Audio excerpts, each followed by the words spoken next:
En el vídeo de hoy vamos a hacer una cosa bastante distinta y quiero avisar desde un primer momento que si esperas el típico vídeo que he hecho hasta ahora de análisis de partidas de ajedrez y de elementos estratégicos con predominancia de los conceptos posicionales, abandones el vídeo ahora mismo o intentes ir a la segunda mitad del vídeo donde voy a analizar esta partida entre Steinitz y Chigorin.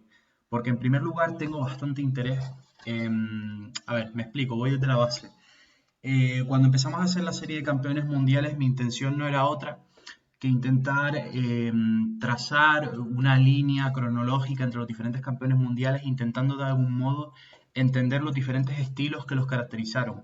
Al final creo que aunque fue muy enriquecedor para mí y algunas personas que me estaban siguiendo en aquel momento, no dejamos de contar clichés y pequeñas anécdotas sobre muchos de ellos que a la hora de la verdad nos sirven para adquirir un poco de base sobre cosas importantes, pero nos distraen del entender que las cosas no son siempre blancas o negras, ¿no? Por ejemplo, cuando hablamos de Mikhail Tal, entendemos que es un jugador de ataque a lo loco, que es un jugador romántico en plena segunda mitad del siglo XX. Pero, por ejemplo, hay que entender, y es una cosa muy importante, que para ser campeón del mundo no te basta con ser un jugador que tenga un estilo muy bueno, sino que tienes que ser un jugador bastante completo. Tienes que saber hacer de todo. De hecho, algún día traeremos finales muy técnicos por parte de Mijail Tal para demostrar esta hipótesis que estoy planteando en este momento. Siguiendo esa línea que hemos trazado hablando de Mijail Tal, me gustaría muchísimo hablar del ajedrez en Rusia, que es un tema sobre el que siempre ha habido un montón de clichés asociados y muchas cosas que no son reales. Por ejemplo, la mayor parte de la gente opina y piensa que la Unión Soviética, después de la Revolución Rusa de 1917, fue la que se popularizó, o más bien en la que se empezó a masificar y a crear el ajedrez como disciplina. Y eso no es cierto del todo. Realmente el ajedrez siempre fue bastante común en Rusia y de hecho el ajedrez se considera por algunos historiadores que llegó a Rusia antes que a Europa. Aunque sí es cierto que tuvo bastantes evoluciones históricas, por ejemplo, con Iván el Terrible, que los que sabemos un poquito de historia entendemos que fue un señor muy religioso, muy ortodoxo, muy ruso, que atrasó un poquito Rusia, ya que tenemos que entender que el eje del pensamiento científico y del progreso histórico en ese momento estaba en la Europa continental. Claro, Rusia es Europa, es cierto, pero no, tenemos que entender también que Rusia no deja de ser Eurasia. Es un país que, digamos, de alguna forma se encuentra entre dos continentes, y eso es algo que ha marcado bastante la historia de este país. Con Pedro el Grande tenemos una vuelta a que el ajedrez sea importante precisamente por ese acercamiento del ajedrez a las élites, vamos a decirle, ilustradas de este despotismo ilustrado que creo que representa Pedro el Grande. Pero bueno, hay que mencionar al respecto de esto que ya hubieron jugadores bastante relevantes en la historia de Rusia antes de la Unión Soviética, y eso es precisamente lo que demuestra que lo que hicieron los soviéticos no fue traer el ajedrez a Rusia, sino lo que hicieron fue popularizarlo. Tenemos que atender al origen etimológico de la palabra popularizar para entender a lo que me refiero con esto. Popularizar viene de la palabra pueblo, igual que la palabra populismo. Es decir, el ajedrez antes de los soviéticos era una cosa de las élites, de las personas que tenían dinero, de las personas que tenían recursos, capital cultural, de las personas que tenían cultura y dinero principalmente. Y con los soviéticos se incorpora al sistema educativo de tal forma que hasta el hijo de un cabrero era capaz de jugar una partida que te cagas al ajedrez. Eso fue lo que hicieron los soviéticos y es la gran diferencia y la ruptura del cliché que se ha establecido hasta este momento. Cabe imaginar, por ejemplo, ya lo habíamos mencionado en el capítulo sobre Alekhine, que Alekhine fue un jugador opositor, por lo menos en lo que respecta a su familia, a la familia a la que pertenecía, al nuevo orden que se creó después de la Revolución Rusa. Y él era ruso y llegó a ser campeón mundial, que es algo que no debería sorprendernos. Pero antes de esto ya habían habido jugadores bastante reseñables como Petrov, Chigorin y Yanis, incluso Vinaver, que era de origen polaco, pero vamos a establecer nuestro discurso en base a estos tres jugadores. Petrov fue, digamos, uno de los primeros en crear manuales de ajedrez en Rusia y de hecho, bueno, todos los aficionados al ajedrez sabemos que hay una defensa que se llama la defensa Petrov, pero curiosamente también se llama la defensa rusa, de la misma forma que la apertura Ruy López se llama apertura española. Por otra parte, Janis fue también un teórico del ajedrez que lo que hizo fue, de alguna forma, vincular teóricamente la francesa y la siciliana, que es una cosa que cuando la leí para mí me dejó perplejo, pero luego le terminé viendo el sentido, porque dije, mira, de alguna forma La francesa y la siciliana tienen un punto en común, que es que están luchando ambas aperturas contra el punto de 4, ignorando el punto de 4 como eje del centro blanco. Entonces sería una buena pregunta histórica y una hipótesis de partida para alguien preguntarse por qué la siciliana se terminó diferenciando de la francesa desde un punto de vista lingüístico e incluso conceptual. Bueno, si estoy soltando mucho plomo, ya lo avisé. Estabas avisado desde el primer momento, así que puedes pasar el vídeo hacia adelante o simplemente abandonar el vídeo si no es lo que estás buscando.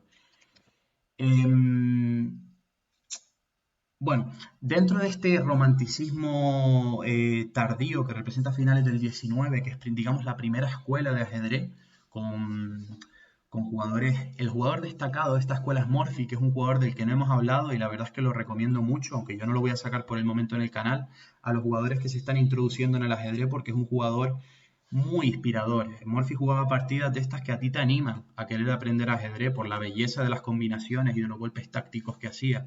Habíamos dicho también que Morphy de alguna forma fue el que estudió profundamente Steinitz para formular la escuela clásica o moderna. Bueno, yendo al siguiente punto, vamos a hablar sobre Chigorin. ¿Cuál es la cosa? Mijail Tal, intentando recapitular, llegar al hilo conductor que teníamos antes, había dicho que se le había dado demasiada preponderancia a la figura de Morphy, cuando por ejemplo los rusos ya contaban con una figura ajedrecísticamente muy importante como Chigorin, que también era un romántico. De hecho, cabe mencionar que cuando se plantea el primer campeonato del mundo de ajedrez, no es Morphy el que combate a Steinitz. Morphy hacía tiempo que ya no estaba, sino que son Steinitz contra Chigorin. Al propio Steinitz le preguntaron que con quién querría enfrentarse y él dijo que pensaba que en ese momento el mejor jugador que estaba jugando era Chigorin, este jugador ruso. Chigorin a nivel personal tuvo una introducción bastante tardía al ajedrez.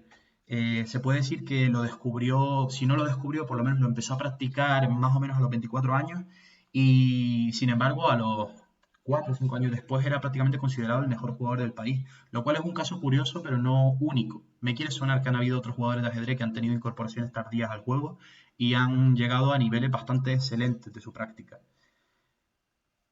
Bueno, pues Mikhail Chigorin fue el que se enfrentó a Steinitz en el primer campeonato del mundo y creo de hecho que lo hizo en varias ocasiones, aunque esto no lo puedo afirmar con rotundidad. Frente a este enfrentamiento entre Steinitz y Chigorin, lo que se vino a decir, y es una frase bastante curiosa que nos habla de esta rivalidad entre el juego posicional y el juego táctico, se decía que Steinitz era un gramático y Chigorin un poeta, que es una frase que tiene bastante significación. De alguna forma, en la literatura, igual que en el ajedrez, que no deja de ser otra disciplina de estudio, siempre se ha producido una especie de confrontación histórica entre dos corrientes que han ido alternándose en diferentes formas, el realismo y el romanticismo. El realismo con su intención de plasmar la realidad en una visión matemática. Hablábamos el otro día de la metáfora del cirujano, intentar descomponer las partes para tener el todo.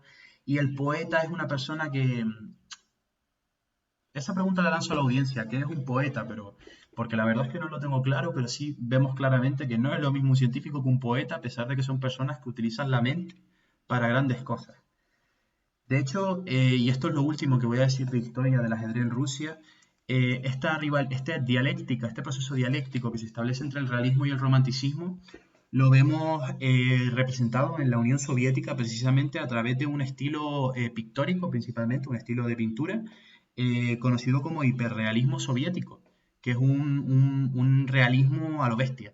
Es verdad que es un realismo que de alguna forma también es romántico, puesto que romantiza la figura de la clase trabajadora, de las clases populares y todo eso, pero desde el punto de vista estético es hiperrealista, no pretende, como por ejemplo hacía el surrealismo, pues romper un poquito la naturaleza para transmitir una emoción, sino intenta plasmar las cosas tal como son o tal como se ven en ese momento. Y ese hiperrealismo soviético, de hecho, está vinculado a la figura de Botvinnik, que fue, digamos, el padre del estudio del ajedrez.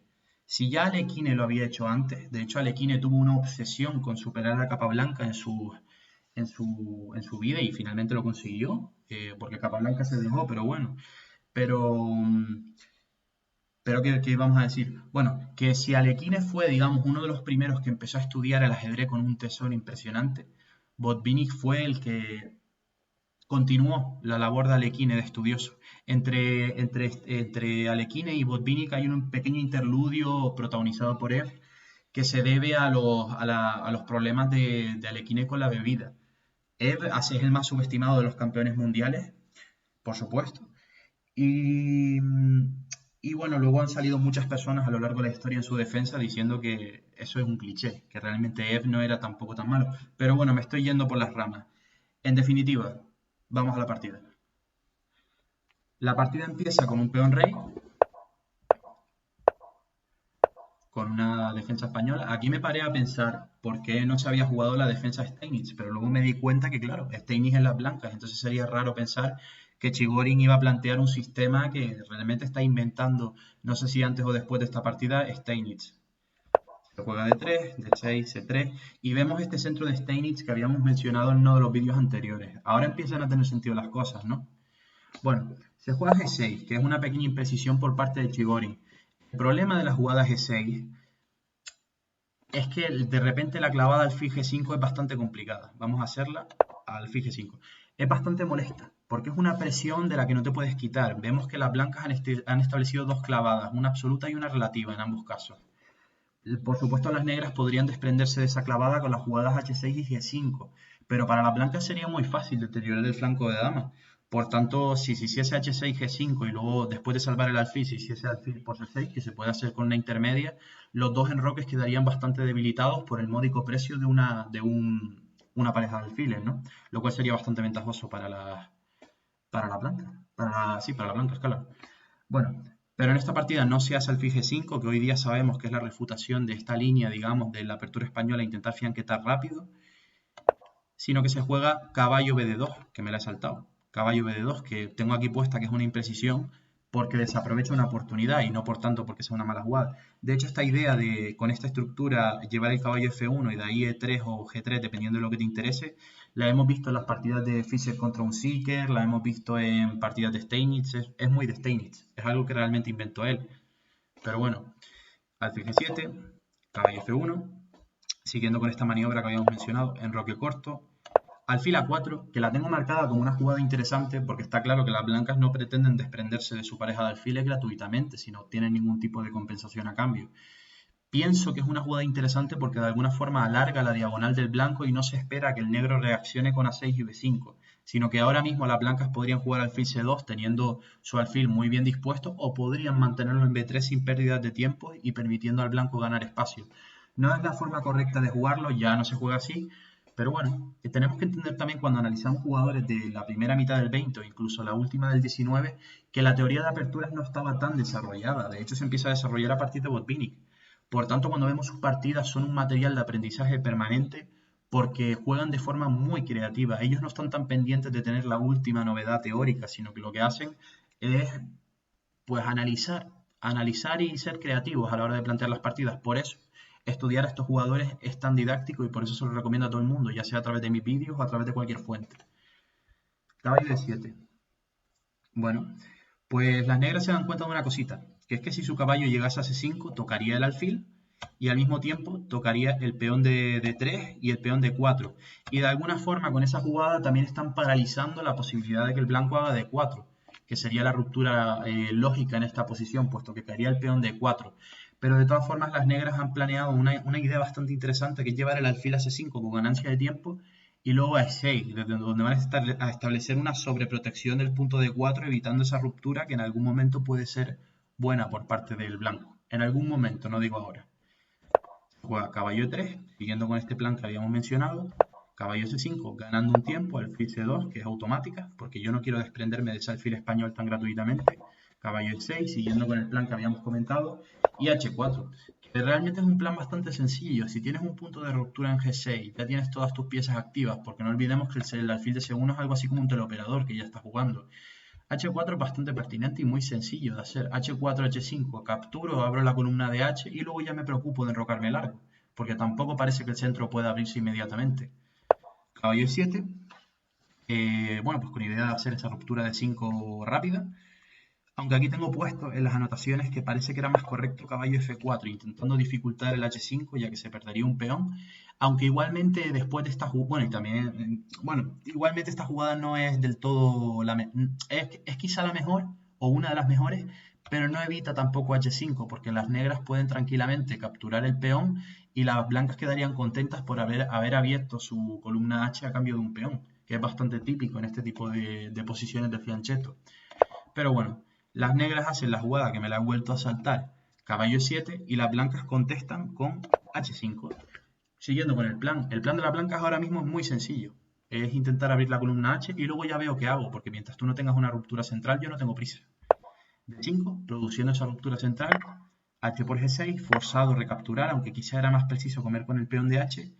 Y ahora, sin dar tiempos a nada, Steinitz, que quizá ya tenía planteado esto desde un inicio, captura en D5 tomando la iniciativa con idea después de caballo por, dama por, el alfil entra en B3 y vemos lo que decíamos antes, que el alfil estaba bien resguardadito en C2, pero hay que tener cuidado con este alfil español porque en cualquier momento puede salir en la partida poniendo un ojito sobre el rey en una diagonal muy potente.